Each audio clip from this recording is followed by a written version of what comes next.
ओम नमः शिवाय शिवजी सदा सहाय। ओम नमः शिवाय गुरुजी सदा सहाय। जय गुरुजी, शुक्राना गुरुजी, अनंतम अनंतम शुक्राना। मैं गुरुजी की बेटी, मेरे से कोई शुक्राना शेयर सत्संग शेयर करते वक्त कोई गलती हो जाए बोलने में तो मुझे माफ़ कर देना। थोड़ा मेरे हिंदी का प्रॉब्लम है तो मुझे माफ़ कर देना। मैंने गुरुजी से एक अरदास की थी कि हमारे घर में 3 दिन शादी थी, तो मैं जब भी शादी सोचती थी मैं ऐसे करूँगी, अच्छा दिखूँगी।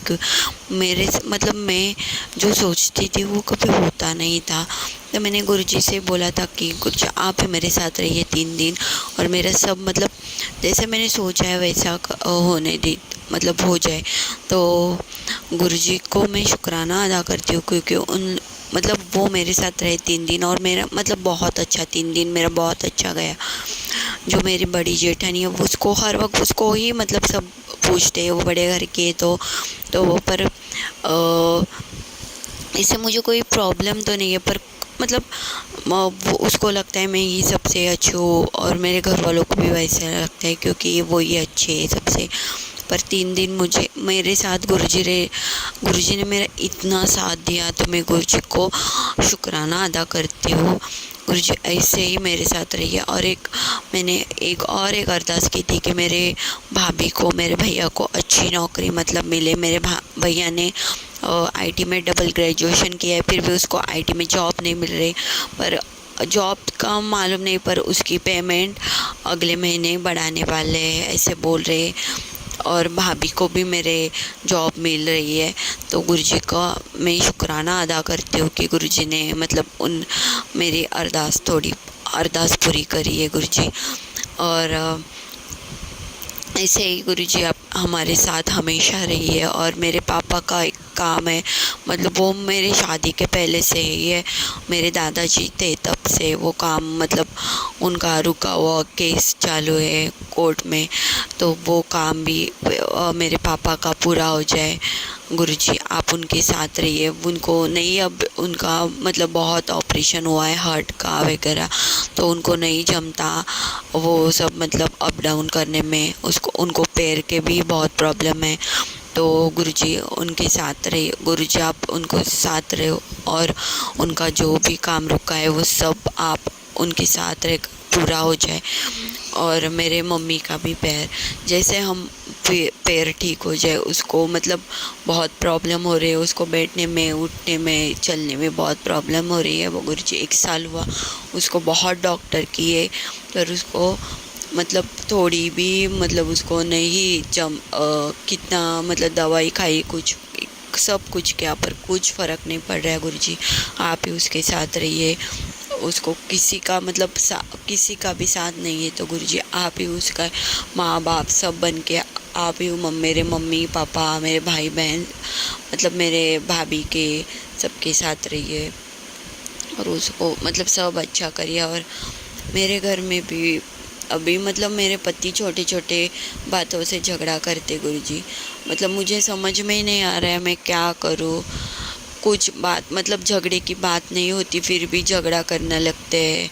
कुछ मैं कुछ बोलती भी नहीं, फिर भी झगड़ा करते हैं और बोलते तू ही स्टार्ट करती है, तू ही बोलती। मैं कुछ भी नहीं बोलूँगी फिर भी बोलते तू ही स्टार्ट करती है। बस वो उनके घर वालों का ही सोचते सब। मैं जिधर भी जब भी बाहर जाती हूँ कुछ कर किधर जाना होता है, मैं सब कुछ करके जाती हूँ, खाना पीना सब बना के जाती हूँ। और इनकी एक बहन है, सास ससुर है, पर वो ऐसे दूसरों का सब करते हैं, पर घर में जब करना पड़ता है तो कुछ करना करते नहीं है। मेरी ननद तो कुछ कर वो ऐसा नहीं बोलती कभी कि आप बाहर जा रहे तो रहने दो, खाना ही बनाना है मैं बनाऊंगी, ऐसा कभी नहीं बोलती। वो मैं सब करके जाती हूँ, फिर वे आने के बाद वो वैसे का खाती है ना, वो प्लेट धोती है उतना ही, बाकी सब का सब वैसे ही रखती है। और पति फिर मेरे पति मेरे को ही बोलते हैं तो वैसे रखा है ऐसे वैसे, उसको कोई नहीं कुछ नहीं बोलता। इनका ऐसा है कि सब तूने ही करने का, उनको कुछ करने नहीं देने का। उसकी शादी भी नहीं कर रहे, सब उसके हाथ में दे के रखा है।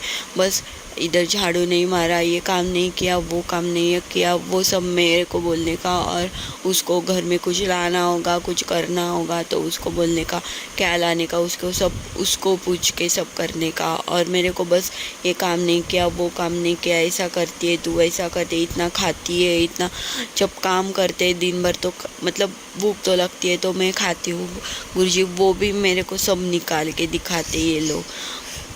तो गुरुजी इधर मेरे साथ मैं मेरे मम्मी पापा को ये सब नहीं बता सकती, उनको टेंशन आती है, तो मैं इसलिए मेरे माँ बाप बन के आप मेरे साथ रहिए। मेरे पति को भी मतलब उसको थोड़ा मतलब उनको भी थोड़ा समझ आना चाहिए कि मेरी पत्नी है, वो सब करती है, फिर भी मैं उसको ही डांटता हूँ किधर घूमने के लिए नहीं जाने का, क्योंकि ये भी नहीं उनको पसंद। मेरे घर वाले को, मेरे ननद में सास ससुर को, वो मुझे कुछ किधर नहीं लेके जाते। मेरी बड़ी जेठानी को बहुत इज्जत है क्योंकि वो बड़े घर की है, वो अलग रहती है, फिर भी उसको सब मान सम्मान देते। गुरुजी मुझे कुछ समझ में नहीं आ रहा है, मैं क्या करूँ, मैं अकेली पड़ी हूँ। घर बांधा है तो मैं इतना बड़ा घर मतलब हमने कि बांध लिया है तो हमने सब मेहनत करके करते, पर ये मुझे बहुत बोल के जताते। मैं कुछ नहीं बोलती फिर भी मुझे बहुत जताते। गुरुजी आप ही मेरे साथ रहिए, क्योंकि मैं मेरे घर वालों को कुछ नहीं बता सकती, उनको टेंशन आती है तो वही उनका ही नहीं उनको मतलब हो रहा तो मेरा क्या वो देखेंगे। गुरुजी तो मैं आपको यही अरदास करती हूँ कि आप मेरे साथ रहिए और मेरे ननद को, मेरे पति को थोड़ी अक्ल दीजिए, वो मेरे ननद को भी शादी करने का थोड़ा तो दीजिए। मतलब कोई शादी करेगी, मतलब उसको शादी का हो जाए उसका, और मेरे पापा का भी काम हो जाए। गुरुजी बस आप जैसे मतलब आप हो ना, तो मेरे पहले मन में बहुत मतलब कुछ ना कुछ चलता था, पर अब मुझे थोड़ा ना शांत लगता है। ऐसे लगता है आप मेरे साथ, तो गुरुजी ऐसे मेरे साथ रहिए, मेरा मन शांत रखिए और मेरे को कभी इनके सामने गिरने मत देना। कभी नहीं, मैं इतना काम करती हूँ ना, पर मुझे ज़्यादा थकान कभी नहीं सताती। जो काम है उस वक्त मेरा हो जाता है। गुरुजी आप हो तो मैं हूँ, ऐसा है गुरुजी पूरे दिन। तो आप ऐसे ही मेरे साथ रहिए गुरुजी। मेरे से कोई गलती हो जाए तो मुझे माफ़ करना, आपकी बेटी समझ के रखना मेरे को गुरुजी बस। तो मैं अब मेरे अगले सत्संग की तैयारी करती हूँ गुरुजी। जय गुरुजी, शुक्राना गुरुजी, अनंतम अनंतम शुक्राना गुरुजी। ओम नमः शिवाय, शिवजी सदा सहाय। ओम नमः शिवाय, गुरुजी सदा सहाय। जय गुरुजी, शुक्राना गुरुजी।